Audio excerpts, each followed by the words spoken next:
असली माँ कौन है? गांव रामपुर की मिट्टी बड़ी प्यारी थी। वहाँ लोग खेती बाड़ी करके गुजारा करते थे। उसी गांव में हरिराम नाम का किसान और उसकी पत्नी राधा रहते थे। दोनों सीधे सच्चे मेहनती और दिल के साफ इंसान थे, लेकिन उनकी जिंदगी में एक कमी थी, संतान नहीं थी।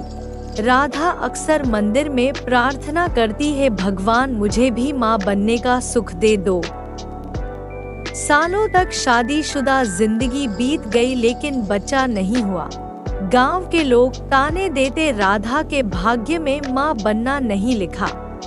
राधा इन तानों से बहुत टूट जाती, पर हरिराम हमेशा उसे ढाढ़स बंधाता।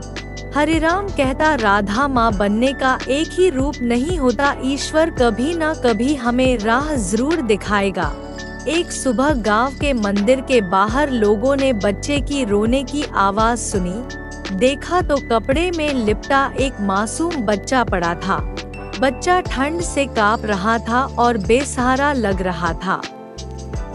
गांव वाले इकट्ठा हुए, लेकिन कोई उसे अपनाने की हिम्मत न कर सका।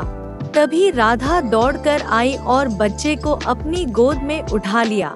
उसकी आंखों से आंसू बहने लगे, मानो उसकी अधूरी जिंदगी पूरी हो गई। हरिराम ने भी कहा, अब यह बच्चा हमारा होगा, भगवान ने हमारी प्रार्थना सुन ली है। बच्चे का नाम रखा गया गोपाल।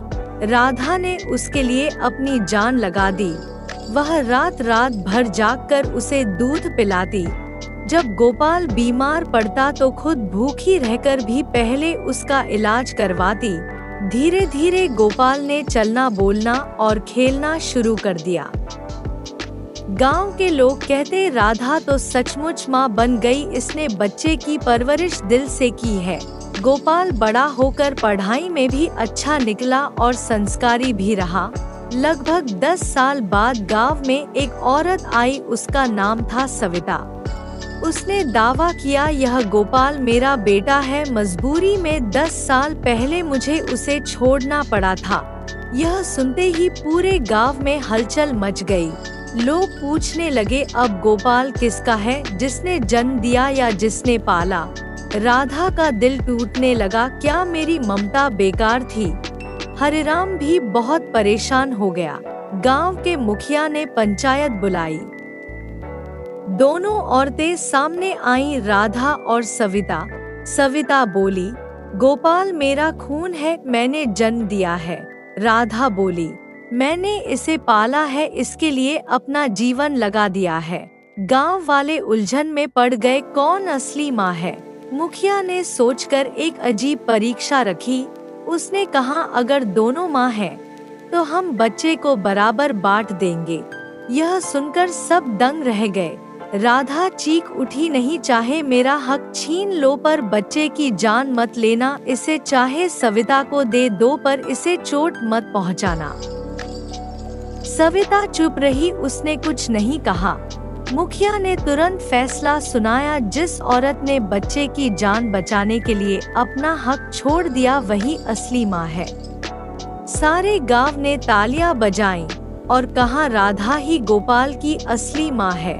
सविता की आंखों से आंसू बह निकले। उसने कहा, तुमने इस बच्चे को सिर्फ पाला ही नहीं, बल्कि उसे जीवन भी दिया। तुम ही इसकी असली माँ हो। गोपाल दौड़कर राधा की गोद में जा बैठा। राधा ने गोपाल को सीने से लगाया और कहा, बेटा तू ही मेरी सबसे बड़ी दौलत है। हरिराम की आंखों में भी खुशी के आंसू थे। सविता ने गोपाल को आशीर्वाद दिया और गांव छोड़कर चली गई। गांव वाले बार बार कहते, ममता और त्याग ही माँ की पहचान है। शिक्षा, जन्म देना ही माँ होने का प्रमाण नहीं है। असली माँ वही है जो निस्वार्थ प्रेम, त्याग और सेवा से बच्चे को बड़ा करती है। माँ वह है जो बच्चे की खुशी में अपनी खुशी देखे और उसके दुख में रो दे। इस कहानी से यही शिक्षा मिलती है, असली माँ वह है जो अपने बच्चे के लिए सब कुछ कुर्बान कर दे।